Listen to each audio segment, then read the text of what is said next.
ದಿನದಿಂದ ದಿನಕ್ಕೆ ಬದಲಾಗ್ತಿರತಕ್ಕಂತಹ ಜೀವನ ಶೈಲಿ ಹಾಗೂ ಆಹಾರ ಪದ್ಧತಿಗಳಿಂದಾಗಿ ಸ್ಥೂಲಕಾಯ ಸಮಸ್ಯೆಗಳು ಸಣ್ಣ ಮಕ್ಕಳಿನಿಂದ ಹಿಡಿದು ದೊಡ್ಡವರವರೆಗೂ ಕೂಡ ಕಾಡ್ತಾ ಇದ್ದು ಇದನ್ನ ಹೀಗೆ ಬಿಟ್ಟರೆ ಮುಂದಿನ ದಿನಗಳಲ್ಲಿ ಆರೋಗ್ಯದ ಮೇಲೆ ಅಷ್ಟೇ ಅಲ್ಲದೆ ದೇಶದ ಮೇಲೂ ಕೂಡ ಪರಿಣಾಮ ಬೀರಲಿದೆ ಅಂತ ವರದಿಯೊಂದು ಹೇಳಿದೆ.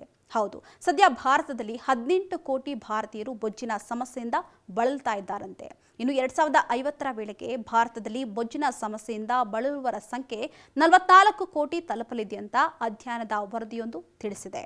ಹೌದು, ಇತ್ತೀಚೆಗೆ ಭಾರತದಲ್ಲಿ ಸಂಸ್ಕರಿಸಿದಂಥ ಆಹಾರ ಪದಾರ್ಥಗಳು ಹಾಗೂ ಪಾನೀಯಗಳ ಮಾರಾಟದಲ್ಲಿ ಏರಿಕೆ ಕಂಡು ಬರ್ತಾ ಇದೆಯಂತೆ. ಅಲ್ಲದೆ ಸಂಸ್ಕರಿಸಿದಂಥ ಆಹಾರಗಳ ಅತಿಯಾದ ಸೇವನೆ ಹಾಗೆ ನಿಯಮಿತ ವ್ಯಾಯಾಮವಿಲ್ಲದಂತಹ ಜೀವನ ಶೈಲಿಯಿಂದ ಅಧಿಕ ದೇಹ ತೂಕ ಹೊಂದಿರುವವರ ಸಂಖ್ಯೆ ಹೆಚ್ಚುತ್ತಾ ಇದೆಯಂತೆ.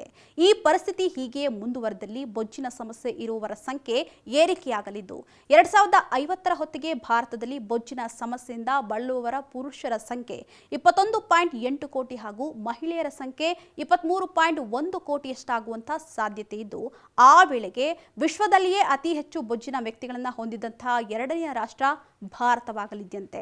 ಇನ್ನು ವರದಿಯ ಪ್ರಕಾರ ಚೀನಾ ಮೊದಲ ಸ್ಥಾನದಲ್ಲಿ ಇರಲಿದೆಯಂತೆ. ಇನ್ನು ಅಮೆರಿಕ, ಬ್ರೆಜಿಲ್ ಹಾಗೂ ನೈಜೀರಿಯಾ 3 ಹಾಗೂ 4, 5ನೇ ಸ್ಥಾನದಲ್ಲಿ ಇರಲಿವೆ ಅಂತ ವರದಿ ಹೇಳಿದೆ. ಇನ್ನು ಭಾರತದಲ್ಲಿ 2050ರ ಹೊತ್ತಿಗೆ 5ರಿಂದ 14 ವರ್ಷದೊಳಗಿನ 3 ಕೋಟಿ ಮಕ್ಕಳು ಸ್ಥೂಲಕಾಯದಿಂದ ಸಮಸ್ಯೆಗಳನ್ನು ಎದುರಿಸಲಿದ್ದಾರಂತೆ. ಅಲ್ಲದೆ 15 ಹಾಗೂ 24 ವಯೋಮಾನದವರನ್ನ ಕೂಡ ಇದು ಕಾಡಲಿದ್ದು ದೇಶಕ್ಕೆ ಇದು ಆರ್ಥಿಕವಾಗಿ ಹೊರೆಯಾಗುವ ಜೊತೆಗೆ ಬಿಪಿ, ಶುಗರ್ನಂತಹ ಕಾಯಿಲೆಗಳು ಬರೋದಕ್ಕೆ ಕಾರಣವಾಗಲಿದೆಯಂತೆ.